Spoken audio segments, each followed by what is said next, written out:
through the streets of Trieste, that sharp, insistent gust that makes the city feel more like a living thing than a collection of stone and history. Alessandro, a senior analyst at a major bank overlooking Piazza Unita d'Italia, leaned into the wind as he walked toward his gym. His heart felt as gray as the Adriatic. 3 months ago, his girlfriend of 4 years had left him for Leonardo, a man she had met while volunteering as a nurse. The irony stung. Leonardo had been her patient, and apparently, her care had extended well beyond the recovery room. Alessandro, a man who lived by spreadsheets and predictable dividends, found himself in a deficit he couldn't balance. The encounter at the squat rack. The gym was a sanctuary of iron and sweat, a place where the logic of force equals mass times acceleration replaced the chaotic mess of his personal life. Alessandro was mid-set when he saw her. She was struggling with a jammed weight pin on a cable machine. She wore a faded Berlot Garifola hospital t-shirt, her hair tied in a messy knot that defied the elegance usually found in Trieste's cafes. "Need a hand?" Alessandro asked, stepping over. "I think this machine has a personal vendetta against me," she laughed, stepping back. Her voice was bright, a stark contrast to the heavy atmosphere he'd been carrying. With a firm tug, Alessandro freed the pin. "There, I'm Alessandro. I work in banking, so I'm used to dealing with frozen assets." She grinned, extending a hand. "Julia, I'm a pediatrician at the Berlot. I'm used to dealing with screaming toddlers, so a stubborn gym machine is actually quite peaceful." A different kind of interest. They began to talk. First between sets, then over post-workout shots of espresso at a nearby bar. Julia was a whirlwind of energy. She spoke of her shifts at the children's hospital with a passion that made Alessandro's spreadsheets feel like dust. As they walked along the Molo Audace, the stone pier stretching into the sea, Alessandro found himself opening up about his heartbreak. He told her about the betrayal, the sting of being replaced by a former patient, and the feeling of being safe but boring. Julia stopped and looked out at the horizon where the sun was dipping behind the Miramare castle. "Alessandro, life isn't a ledger," she said softly. "You didn't lose because you weren't enough. You just hadn't found someone who values the person holding the pen." The turning point. A few weeks later, Trieste was bathed in the golden light of early spring. Alessandro had invited Julia to a small Osmisa, one of the traditional farmhouse taverns in the hills above the city. As they sat on wooden benches, sharing local Tirano wine and cheese, Alessandro realized the weight in his chest had vanished. He wasn't thinking about Leonardo or the past. He was watching the way Julia's eyes crinkled when she laughed at his dry jokes. "I have to admit," Alessandro said, raising his glass, "I thought my heart was a closed account. No more deposits, no more withdrawals." Julia leaned in, her hand brushing his on the rough wooden table. "Well, as a doctor, I'd say your vitals look much better. But you might need some long-term follow-up care." Under the shadow of the karst plateau, with the lights of the port beginning to twinkle below, Alessandro realized that while he had lost a love to a patient, he had found a new one in the healer. The air shimmered with the promise of summer as Alessandro and Julia stepped into the meticulously manicured gardens of Miramare Castle. It was their first official date, a deliberate step beyond casual gym chats and post-workout espressos. The castle, a pristine white sentinel against the azure Adriatic, seemed to hum with history and romance, a stark contrast to the emotional rubble Alessandro had been sifting through just months ago. Julia wore a light, flowing dress, the color of seafoam, that rustled gently with each step. Her hair, usually confined to a practical knot, was down, framing her face in soft waves. Alessandro, for his part, had traded his conservative bank attire for a crisp linen shirt and tailored trousers, feeling a lightness in his step he hadn't experienced in years.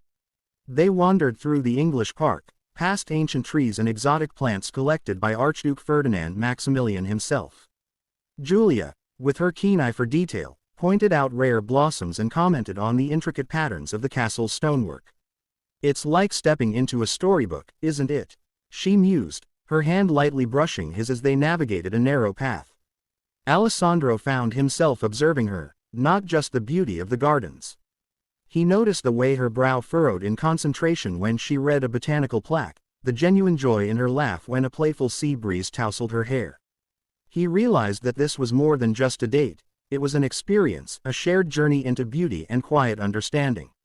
They spoke of their childhoods, of dreams for the future, and of the little quirks that made Trieste home. As they reached the small, picturesque harbor where Maximilian's yacht once docked, the setting sun painted the sky in hues of orange and purple, casting a warm glow over them. "This," Alessandro said, turning to her, his voice softer than he intended, "this is perfect." Giulia's smile was radiant. "It truly is, Alessandro." The unintended encounter. A week later, the romance of Miramare was still fresh in their minds. They had planned a lazy Sunday morning, starting with a leisurely breakfast at Café degli Specchi, a classic Triestine institution in Piazza Unita d'Italia. The piazza was bustling, alive with tourists and locals enjoying the mild morning sun. They found a small, intimate table outside, a prime spot for people watching.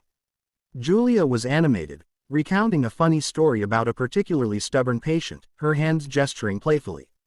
Alessandro, captivated, was laughing, his usual reserved demeanor softened by her presence. Suddenly, Giulia's laughter faltered. Her eyes, usually so expressive, subtly shifted, and a slight tension gripped her shoulders. Alessandro followed her gaze. Across the piazza, at an outdoor table of a smaller, less ornate café, sat Leonardo. And next to him, with a bright, almost artificial smile, was his ex-girlfriend, Elena. The world seemed to tilt. Alessandro's breath hitched, and for a fleeting moment, the gray weight threatened to return. Elena was wearing a vibrant yellow dress, a color Alessandro had always loved on her. Leonardo, lean and self-assured, had his arm casually draped over her chair. They looked happy, almost offensively so. Elena's eyes, scanning the piazza, locked onto Alessandro and Giulia. Her smile faltered, replaced by a flicker of surprise, then something unreadable. Leonardo, following her gaze, saw them too. A knowing smirk played on his lips, a subtle challenge in his eyes that Alessandro instantly recognized. A wave of awkward silence enveloped Alessandro and Giulia's table. The vibrant piazza noises seemed to fade, replaced by the thumping of Alessandro's heart. He felt a familiar knot of resentment tighten in his stomach. The past, he realized, wasn't quite done with him yet. Giulia, sensing his internal struggle, subtly reached across the table and placed her hand over his. Her touch was grounding, a quiet anchor in the sudden storm of his emotions. She didn't say anything, but her eyes conveyed a silent message: "I'm here. You're not alone." Taking a deep breath, Alessandro squeezed her hand. He met Elena's gaze across the piazza, and then, pointedly, looked at Leonardo. This time, instead of feeling diminished, he felt a surge of something else, calm. He smiled, a genuine, unforced smile that reached his eyes, and gently turned back to Giulia. "So," he said, his voice steady, "you were saying something about a very stubborn patient who refused to take his medicine." Giulia's eyes softened, a small, triumphant smile playing on her lips. "Yes," she continued, picking up the story as if there had been no interruption, her voice a warm balm against the lingering chill of the encounter. "He insisted that only chocolate-flavored cough syrup would do." As Giulia spoke, Alessandro found his gaze drifting back to Elena and Leonardo. Elena was now looking away, fidgeting with her coffee cup. Leonardo, though still attempting a confident posture, seemed to be less at ease. The moment had passed. The ghost of his past, confronted by the vibrant reality of his present, had dissipated. The bitterness, he realized, was finally gone. He looked at Giulia, her face alight with her story, and a profound sense of gratitude washed over him. He had lost something, yes, but he had found something immeasurably better. Trieste, with its winds and its castles and its unexpected encounters, had given him a new chapter. The air shimmered with the transition from a shared apartment to a shared life is often described as a leap of faith, but for Alessandro and Giulia, it was more of a graceful evolution. After 2 years of navigating the quirks of cohabitation, learning who leaves the espresso pot unwashed and who remembers to pay the electric bill, they decided to anchor their relationship in the permanence of marriage. The foundation. 2 years of practice. The 2 years they spent living together before the wedding served as their quiet workshop. It was during this time they moved past the idealized versions of themselves. Conflict resolution. They learned that a disagreement over dinner didn't mean the end of the world. It just meant they needed better communication and perhaps more pasta. Shared rhythm. They discovered a synchronized daily routine, from the silent morning coffee to the late-night discussions about their respective careers in architecture and education. The decision. Marriage wasn't a sudden impulse, but a natural progression.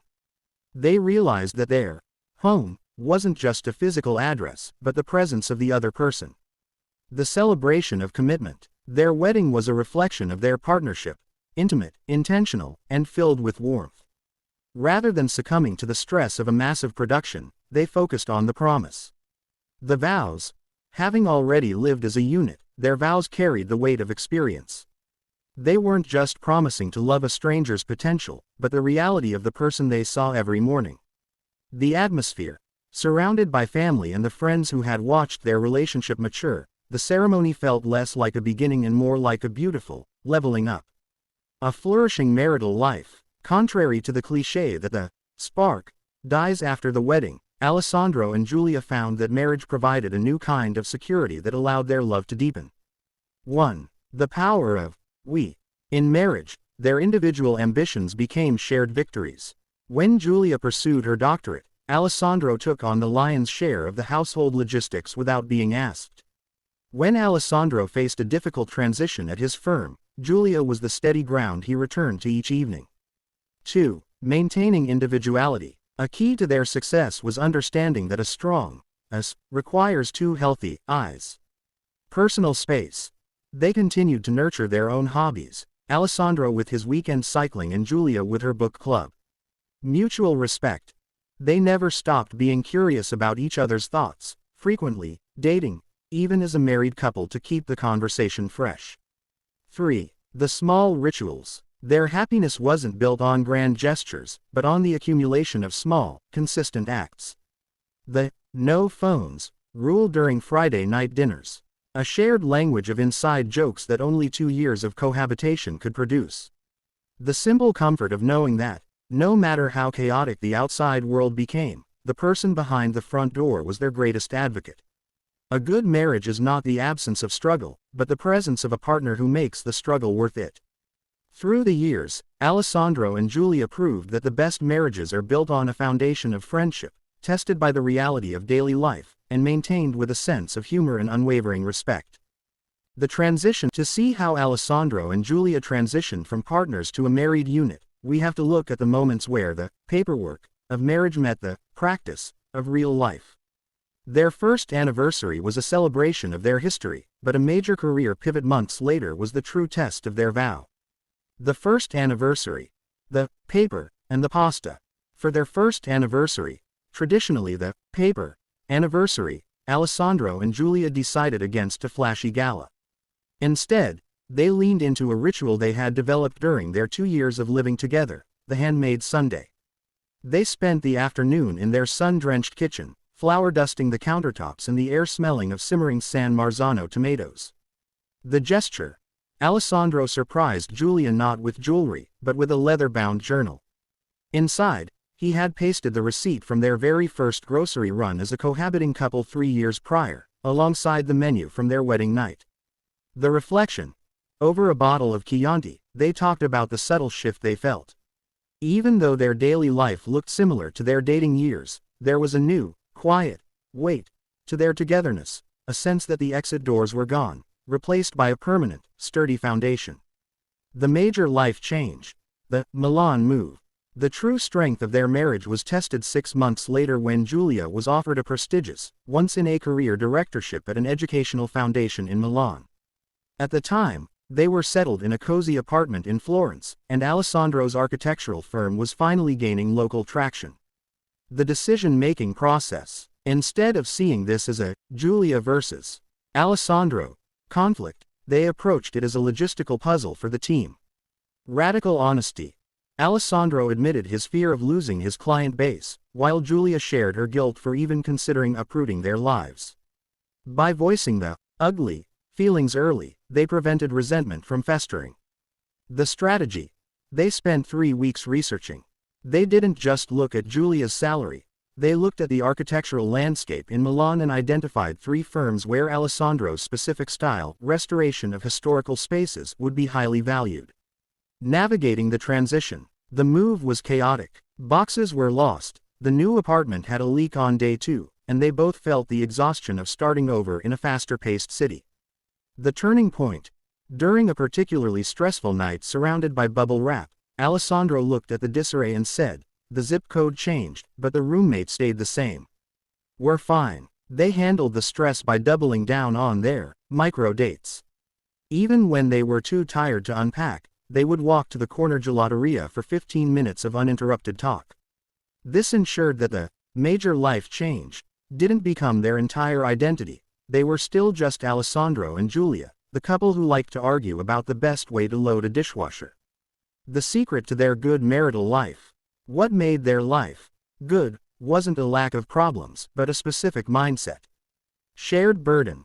They viewed every external challenge, like the move, as an opponent to be defeated together, rather than a reason to blame each other. Adaptive support. They understood that in marriage, it's rarely 50-50. Sometimes it's 80-20ths, and sometimes it's 10-90ths. Alessandro carried the 90% during the move so Giulia could shine in her new role, knowing she would do the same for him later. Humor is a shield. They kept their wit. When things went wrong, they chose to laugh at the absurdity of the situation rather than snap at each other's fatigue. As Alessandro and Giulia moved into their 4th and 5th years of marriage, the Milan move had paid off. Giulia's foundation was thriving, and Alessandro had partnered with a firm specializing in sustainable urban restoration. However, the next chapter, transitioning from a duo to a trio, required a complete recalibration of their definition of success. The pivot to parenthood, balancing 2 careers. When their daughter, Elena, was born, the couple realized that their previous divide and conquer strategy needed an upgrade. They didn't want to sacrifice their professional identities, but they refused to be weekend parents. 1. The shift system. They implemented what they jokingly called the equity audit. Instead of assuming Giulia would take the lead on childcare because of traditional norms, they looked at their project cycles. The handoff. During Alessandro's big mid-city restoration project, Giulia handled the morning routines and daycare drop-offs. When Giulia had her foundation's annual gala and fundraising season, Alessandro shifted his studio hours to start at 7 a.m. so he could be home by 4 p.m. The invisible labor check-in. Once a month, they sat down to discuss not just who was doing what, but who was thinking about what: doctor's appointments, birthday gifts, grocery lists. This prevented the mental load from falling solely on one person.